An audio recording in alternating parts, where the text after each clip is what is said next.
Subscribe to my channel and hit the bell icon so you never miss any video from my channel. اور اپنے جب پیغام کو کوئی انسان ایک سفر پہ لے کے چل رہا ہے نا، تو اگر پیغام دینا چاہے تو جانتے ہیں اس پیغام کو پہنچانے کے لیے سفیر ایسا منتخب کرتا ہے، انتخاب سفیر ایسا ہوتا ہے جو اس مقصد سے ہم آہنگ ہو، جو بالکل ان لائن ہو اس مقصد سے۔ تو اب سید الشہداء نے کیا کیا؟ اپنا سفیر بنایا جناب مسلم ابن عقیل کو۔ مرحوم زیدی صاحب فرماتے تھے کہ سارا کوفہ مسلمانوں سے بھرا ہوا تھا، لیکن مسلم صرف ایک تھے، مسلم صرف ایک تھے۔ جناب سید الشہداء نے جملہ لکھا، خط لکھا تو اس کے ساتھ جملہ لکھا، انی باعث علیکم اخی وابن عمی وثقتی مسلم ابن عقیل۔ کیا لکھا؟ میں اپنے بھائی، اپنے چچا کے بیٹے اور ایک ایسے آدمی کو تمہاری طرف بھیج رہا ہوں جو میرا ثقہ ہے، جس پہ مجھے ٹرسٹ ہے۔ بہت بڑا جملہ۔ میں جب کہہ دیا تھا نا اخی، تو پھر ابن امی کی ضرورت نہیں تھی، میرے چچا کا بیٹا۔ اور اگر کہنا ہی تھا کہ کزن ہے، چچا تھا بھائی ہیں، تو بھائی کہنے کی ضرورت نہیں تھی۔ سید الشہداء بتا رہے ہیں یہ میں نے بھائی جو کہا ہے نا، یہ رشتے کی وجہ سے نہیں، وہ تو دوسرا جملہ بتا رہا، یہ بھائی میں نے ان کے ایمان کے درجے کی وجہ سے کہا ہے کہ سب میرے غلام ہیں، یہ بھائی ہے۔ اللہ اکبر۔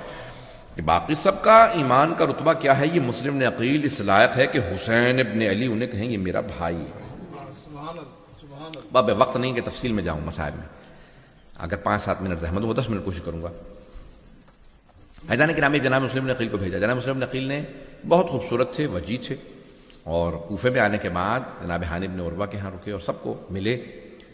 ہزاروں لوگوں نے آپ کے ہاتھ پہ بیعت کر لی۔ مولا نے کہا تھا ان کا ہاتھ میرا ہاتھ ہے۔ اللہ اکبر۔ یہ لوگ بیعت کیوں کر رہے ہیں؟ ہمارے ہاں یہ بیعت امام کی ہے، لیکن امام نے اگر اجازت دی ہو تو کوئی ان کی نیابت میں بیعت لے سکتا ہے، اگر کہیں، خود کہیں۔ وَإِلَّا ہمارے مراجع بھی کہتے ہیں کہ ہمیں اجازت نہیں، ہم بیعت نہیں لے سکتے، ہمارے یہاں بیعت نہیں، تقلید ہے، بیعت نہیں ہے۔ لیکن وہاں جناب مسلم ابن عقیل کی بیعت ہو رہی ہے، اس کا مطلب ہے کہ وہ عام آدمی نہیں ہے، کسی سے ان کا مقابلہ نہیں ہے کہ سید الشہداء کہیں ان کا ہاتھ میرا ہاتھ۔ پتہ نہیں میں پہنچا پا رہا ہوں اس بات کو کہ نہیں پہنچا پا رہا ہوں۔ عزیزان گرامی، جناب سید الشہداء نے جن کو اتنا رتبہ دیا، اب وہ پہنچ گئے۔ ہزاروں لوگوں سے بیعت لینے کے بعد انہوں نے خط لکھا کہ مولا، کوفے کے لوگوں نے مجھ سے بیعت کر لی ہے اور یہ سب آپ کے منتظر ہیں، چلے آئیے۔ سید الشہداء نے خط پڑھا، حج کے لیے نکلے اور کہہ دیا، بھائی جب خود ہی بتا رہے ہیں، جب مدینے سے چل رہے ہیں کہ مجھے جانا ہے عراق، کربلا، تو مدینے سے نارتھ کی طرف ہے کربلا، ساؤتھ کی طرف ہے مکہ، مولا پھر آپ جنوب کی طرف کیوں جا رہے ہیں؟ آپ سیدھے چلے جائیے کربلا، جب آپ نے خود ہی اعلان کر دیا جانا مجھے عراق ہے۔ اب دیکھیں اس زمانے میں سوشل میڈیا نہیں تھا، میڈیا اس طرح سے نہیں تھا، پرنٹ میڈیا نہیں تھا، الیکٹرانک میڈیا نہیں تھا، تو سید الشہداء نے کہا سب سے بڑا میڈیم کیا ہے بات پہنچانے کا؟ دیکھا حج ہے، تو میں اپنی بات حاجیوں تک پہنچا دوں تاکہ سارے عالم اسلام میں بات پہنچ جائے۔ اس میڈیم کو استعمال کیا، وہاں پہ گئے، سب کو بتایا، حاجیوں میں نواسہ رسول ہوں، میں نواسہ رسول ہوں، میرے جد رسول خدا مجھے زبان چساتے تھے، مجھے سینے سے لگاتے تھے، میرے گلے کو چومتے تھے۔ اور ایک صحابی بیٹھے ہوئے تھے، تو ان سے کہا کہ تمہیں یاد ہے؟ کہنے مجھے نہیں یاد۔ کچھ جناب امیر سے متعلق لکھا ہے، انس بن مالک کا واقعہ۔ تو کہا کہ پروردگارہ اگر یہ سچ کہہ رہا ہے تو اسے معاف فرما، اگر جھوٹ کہہ رہا ہے تو اس کے چہرے پہ آثار نمودار فرما۔ اب جب وہ واپس گیا تو کہا کیا ہوا انس، تمہارا چہرہ ایسا کیسے ہو گیا؟ کہا حسین ابن علی کو مجھے یاد تھا، لیکن میں نے جھوٹ کہہ دیا کہ مجھے کچھ یاد نہیں، رسول خدا کتنی محبت کرتے تھے، اس لیے میرا ہر چیز تبدیل ہو گئی ہے، زندگی تباہ ہو گئی ہے کہ میں نے ان کو دھوکہ دیا، ان کے ساتھ جھوٹ بولا۔ عزیزان گرامی، سید الشہداء کی عظمتیں آپ وہاں سے بھیج دیتے ہیں جناب مسلم ابن عقیل کو، جو اپنے 2 صاحبزادوں کے ساتھ ہے، وقت نہیں کہ میں تفصیل میں جاؤں۔ جناب مسلم ابن عقیل نے ایک مرتبہ جب سب سے بیعت لے لی، خط لکھ چکے ہیں، تو ایک مرتبہ آئے مغرب عشاء کی نماز پڑھانے کے لیے مسجد کوفہ کے اندر، اور لوگ کہتے ہیں 16,000 نمازی آپ کے ساتھ تھے، پوری مسجد بھری ہوئی تھی، بیٹھنے کی جگہ نہیں تھی، لوگ اندر نہیں آ سکتے تھے، 16,000 افراد نمازی۔ لیکن نہ جانے کیسی کیفیت ہے کہ نماز جناب مسلم ابن عقیل نے شروع کی تو 16,000 افراد، لیکن جب سلام دیا تو دیکھا کوئی بھی نہیں ہے، کوئی بھی نہیں۔ اچھا، اسی رش کے اندر دونوں بچے بھی آپ سے جدا ہو گئے، اگر اب مسائب برداشت کر پائیں پردیس میں خدا کسی کو اکیلا نہ کر دے، تنہا نہ ہو جائے کوئی۔ تو اب جناب مسلم نے عقیل باہر نکلے، اب جہاں رکے ہوئے تھے وہاں پہ بھی نہیں جاتے کہ اس کا مطلب ہے سب میرے خلاف ہو گئے۔ غیرت یہ تقاضا نہیں کرتی میں اس سے جا کے پناہ مانگوں، مجھے اس پہ رکھو وہاں رکھ لو۔ تو اب کوفے کی گلیوں میں پھرنے لگے، ایک دروازے پہ آئے، آ کے بیٹھ گئے۔ وہاں سے ایک بوڑھی خاتون نام طوعہ تھا، سوال کیا، کہا کہ کیا بات ہے آپ اپنے گھر کیوں نہیں جاتے؟ دیکھتے نہیں کتنا پورا شوب دور ہے؟ کہا گھر وہ جاتا ہے جس کا گھر ہو۔ کہا کیوں آپ کا گھر نہیں ہے؟ کہا میں مدینے کا رہنے والا ہوں۔ وہ مومنہ تھی، فوراً سوال کیا، کہا مدینے کے رہنے والے؟ کس کے بیٹے ہیں؟ کہا انا مسلم ابن عقیل، میں مسلم ہوں عقیل کا بیٹا۔ کہا کون سے عقیل؟ کہا عقیل ابن ابی طالب۔ کہا علی ابن ابی طالب کے بھائی؟ کہا ہاں علی ابن ابی طالب کے بڑے بھائی، عقیل کا بیٹا ہوں۔ تو اس نے کہا میں مؤمنہ ہوں، میں آپ کے چچا پہ ایمان رکھتی ہوں، میں ان کی ماننے والی ہوں، آپ آئیے میں آپ کو پناہ دے دیتی ہوں، یہاں پہ آپ آرام کر لیجیے۔ کہا نہیں، میں تمہارے لیے مصیبت کا سبب نہیں بننا چاہتا، کیونکہ جو مجھے پناہ دے گا اس کے لیے مصیبت بن جائے گی۔ کہا نہیں، آپ یہاں پہ آئیے، آپ پناہ لے سکتے ہیں۔ کہا کچھ کھانا دے دوں آپ کو؟ کہا کچھ نہیں، صرف مجھے پانی دے دو، میں وضو کر کے تہجد کی نماز پڑھ لوں۔ مغرب عشاء پڑھ کے آئے تھے، وضو کیا، تنہائی میں گئے اور بیٹھ گئے وہیں کے صحن کے اندر، ایک جو حجرہ تھا باہر، وہیں پہ بیٹھے۔ تہجد پڑھنے کے بعد سر رکھا اور کچھ دیر کے لیے آنکھ بند کی تو دیکھا کہ جناب امیر آئے ہیں، کہتے ہیں مسلم میں لینے کے لیے آیا ہوں۔ جناب امیر مومنین کو دیکھا کہ میں لینے کے لیے آیا ہوں، سمجھ گیا کہ میری آخری رات ہے، بس بھئی جناب مسلم نے زیادہ وقت نہیں ہے، 5 سے 7 منٹ زحمت دوں گا۔ تو ایک مرتبہ جناب مسلم سمجھ گئے، فوراً اٹھے، دوبارہ نماز پڑھنے لگے۔ اتنے میں دیکھا کہ کچھ آوازیں آ رہی ہیں، تو فوراً اس مومنہ نے آگے کہا کہ میرا بیٹا وہ آپ کا ماننے والا نہیں ہے، وہ عبید اللہ بن زیاد کے ساتھ ہے۔ اسے جب پتہ چلا کہ آپ گھر میں ہیں، اس نے جا کے فوراً مخبری کر دی، لوگ آ گئے ہیں، آپ رک جائیے، باہر فوج ہے۔ جناب مسلم نے عقیل نے کہا تو نے مجھ پہ احسان کیا تھا، مجھے پناہ دی تھی، میں احسان کا بدلہ ایسے نہیں لوٹاؤں گا کہ تیرے گھر پہ میری وجہ سے حملہ ہو جائے۔ فوراً تلوار کھینچی، صحن میں آ گئے، باہر گلی میں آ گئے۔ جیسے گلی میں آئے، 300 یا 400 کا ایک لشکر تھا، بٹالین تھا، سب سے مقابلہ کرنے لگے، بہت طاقتور جری تھے، مقابلہ کرنے لگے، جو قریب آتا اسے گریبان میں ہاتھ ڈال کے چھت پہ پھینک دیتے، ہر ایک کو قتل کرتے رہے۔ اس نے دوبارہ کہا مجھے ایک اور فوج کا لشکر بھیجو۔ جب تیسری مرتبہ اس نے فوج منگوائی، کہا ایک آدمی کو گرفتار کرنے کے لیے تم نے تیسری چوتھی دفعہ فوج منگوائی ہے، کیا سمجھتے ہو کہ کیا معاملہ؟ کہا یہ کہ کوفے کا بقال نہیں ہے، یہ علی کا پالا ہوا ہے، یہ حیدر کرار کا پالا ہوا ہے، اسے جعفر طیار اور حیدر کرار نے جنگ کرنا سکھائی ہے، اسے کوئی شکست نہیں دے سکتا۔ اب کہا کیسے گرفتار کیا جائے؟ کہا کہ دھوکہ دے کے۔ تو انہوں نے گڑھا کھودا، اس پہ گھاس رکھی اور کہا کہ مسلم آ جائیے، ہم آپ کو، جیسے ہی وہ حملہ کرنے کے لیے آگے بڑھے تو ایک مرتبہ اسی گڑھے کے اندر گر گئے۔ جب گر گئے تو چاروں طرف سے انہوں نے کہا کہ مسلم ہم آپ کو امان دیتے ہیں، آپ اپنی تلوار دے دیجیے۔ جناب مسلم نے کہا قسم کھا کے کہو کہ تم امان دیتے ہو۔ تو انہوں نے کہا ہم لا الہ الا اللہ کہہ کے کہتے ہیں کہ ہم قسم کھاتے ہیں، ہم آپ کو پناہ دے رہے ہیں۔ جناب مسلم نے جیسی تلوار پھینکی، وہ چاروں طرف سے گلے میں زنجیریں ڈالنے لگے۔ تو جناب مسلم نے ایک مرتبہ آنکھوں سے آنسو بہنے لگے کہ ھذا اول الغدر، یہ پہلا دھوکہ ہے، تم نے قسم کھا کے اللہ کی مجھے دھوکہ دے دیا ہے۔ ایک مرتبہ جب وہ گرفتار کر کے لے جانے لگے تو جناب مسلم کے لب کٹے ہوئے تھے، مسلسل لوگ تیر مار رہے تھے، تلواروں کے وار تھے، لب کٹ گئے تھے، ان کی لپس جو ہیں وہ کٹ، اب ہاتھوں میں سارے جسم میں زنجیریں ہیں، لے جا رہے تھے۔ جیسے ہی دارالامارہ کے دروازے پہ پہنچے، میں سن لیجیے گا مصاحب کو، دارالامارہ کے دروازے پہ پہنچے تو دیکھا وہاں پہ ایک مولا کا ماننے والا ہے۔ کہا کہ آپ مسلم نے عقیل نہیں ہے؟ کہا ہاں میں مسلم نے عقیل ہوں۔ کہا میں علی کا ماننے والا ہوں، کچھ چاہیے؟ کہا اگر ہو سکے تھوڑا پانی پلا دے، میں بہت پیاسا ہوں۔ اس نے ایک ظرف میں پانی دیا، کہا پانی پی لیجئے۔ جناب مسلم نے پیالہ تھا، جیسے پیالہ رکھا نا پانی پینے کے لیے تو آپ کے جو لبوں سے خون بہ رہا تھا اس میں گرنے لگا۔ آپ نے کہا یہ آلودہ ہو گیا ہے، تو آپ مجھے صاف پانی دے دو، اس میں بہت زیادہ خون آ گیا ہے۔ اس نے دوبارہ پانی دیا، دوسری مرتبہ دیکھا پھر اس میں خون آ گیا۔ کہا کہ شاید خدا کو یہی منظور ہے میں بارگاہ میں، اس کی بارگاہ میں پیاسا جاؤں، یہ پانی لے جاؤ۔ جیسے ہی زنجیریں باندھ کے جناب مسلم کو اندر لے کے آئے نا تو عبید اللہ ابن زیاد نے دیکھا تو جناب مسلم سے ایک آدمی نے کہا کہ تم نے اپنے امیر کو سلام نہیں کیا؟ کہا میرا امیر صرف حسین ابن علی ہے، میں عبید اللہ ابن زیاد کو نہیں مانتا۔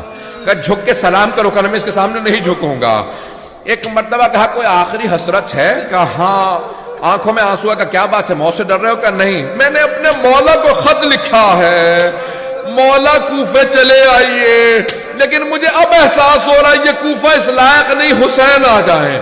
کہ لیکن تمہارے مولا حسین تو بہت دلیر ہے، بہادر ہے، شجاع ہے، ساتھ میں عباس ہے، کہ مجھے مولا کے آنے کے اتنے زیادہ پریشانی نہیں، لیکن مولا اپنی بہنوں کے ساتھ آ رہے ہیں، مولا بہنوں کے ساتھ چلے ہیں۔ اجرکم اللہ۔ بس بھئی 2-4 منٹ کی زحمت اور دوں گا۔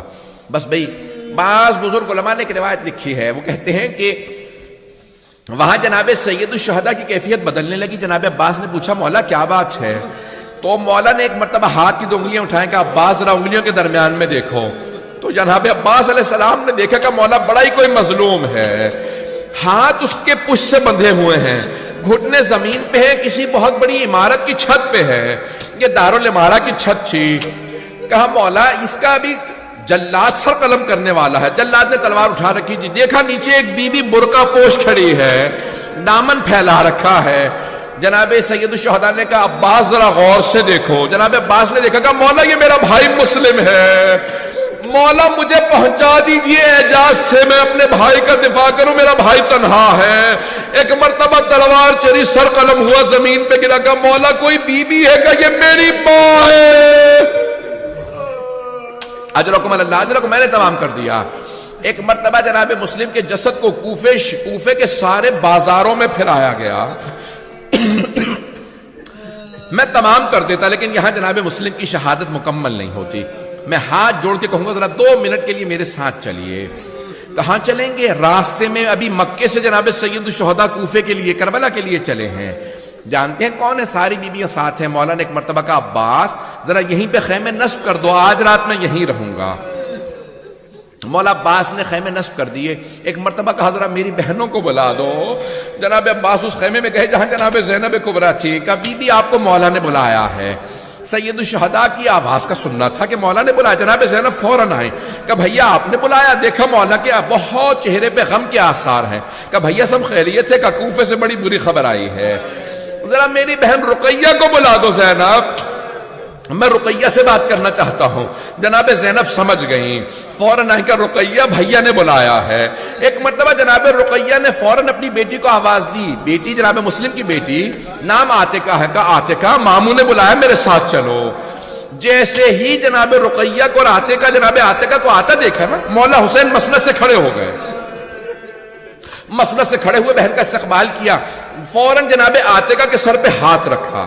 جیسے ہی ہاتھ رکھا نا، ہاشمی بچی تھی، بہت سمجھدار تھی، فوراً سمجھ گئی۔ کہا مامو جان میرے بابا خیریت سے ہے؟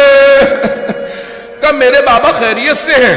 جناب سید الشہداء نے کہا بیٹی اپنے آپ کو یتیم نہ سمجھنا، ابھی مامو زندہ ہے، میں تمہیں یتیمی کا احساس نہیں ہونے دوں گا۔ جناب عاتقہ کی آنکھوں میں آنسو آ گئے، رونے لگی، سمجھ گئی میرے بابا شہید ہو گئے۔ جناب سید الشہداء نے کیا کیا؟ ارے شب عید ہے۔ فوراً جناب زینب سے کہا زینب ذرا میری صندوقچی لا دو، میں اپنے ہاتھوں سے عاتقہ کو بالیاں پہناؤں گا۔ جناب زینب صندوقچی لے کے آئیں، مولا نے 2 بالیاں نکالی، جناب عاتقہ کے کانوں میں ہاتھوں سے بالیاں پہنائیں۔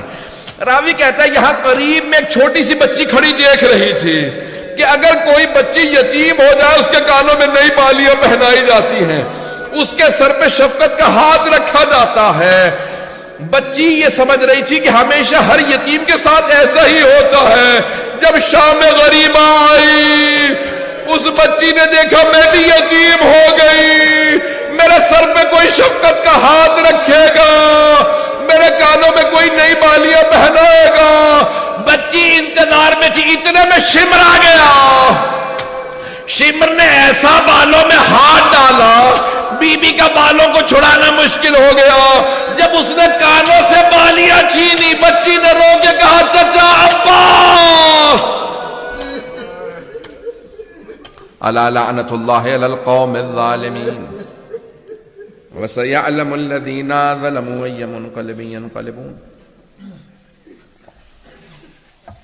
بس پہ 2 جملے دعا کے۔ آپ کی آنکھوں میں آنسو ہیں۔ بعض علماء نے ایک اور روایت نقل کی ہے کہ جب بیویاں کوفے پہنچی نا تو لوگ چاروں طرف سے پتھر مار رہے تھے اور نعرے لگا رہے تھے ارے باغیوں کی بہنیں آ گئی ہیں۔ تو اتنے میں اچانک آواز آئی السلام علیکہ یا ابا عبداللہ۔ بڑے بزرگ علماء نے اس کو نقل کیا ہے، میں نے ان سے سنا ہے۔ فرماتے جیسی آواز آئی نا السلام علیکہ یا ابا عبداللہ الحسین، تو جناب زینب کبریٰ نے کہا بیٹا سید سجاد کون ہے جس نے اس غربت میں میرے بھائی کو سلام کیا ہے؟ مولا سجاد نے کوفے کے در کی طرف اشارہ کیا. ساری بیویوں نے دیکھا ایک سر لٹکا ہوا ہے. ساری بیویاں گزر گئیں, ایک بیوی رک گئی. نام رقیہ بتایا جاتا ہے. وہ بیوی رکنے کے بعد سوال کرنے لگی, مسلم جو آپ پہ گزری مجھے سمجھ میں آ گیا, جو مجھ پہ بیتی وہ آپ کو پتا, مسلم مجھے بس اتنا بتا دیں میرے 2 یتیم بچے کہاں ہیں؟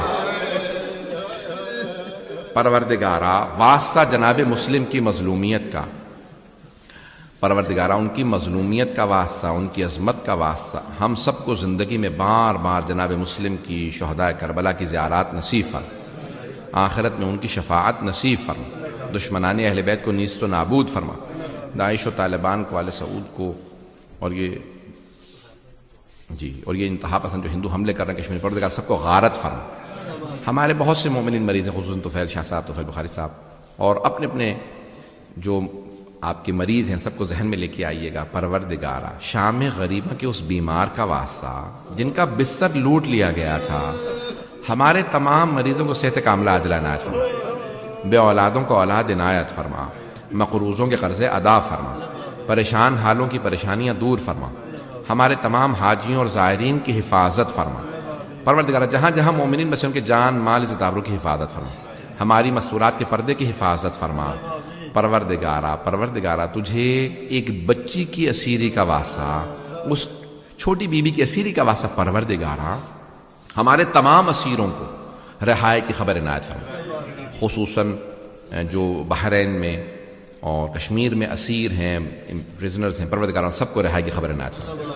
ربنا تقبل منا انك انت السميع العليم بحق محمد وآله الطيبين الطاهرين المعصومين. ماتم حسین.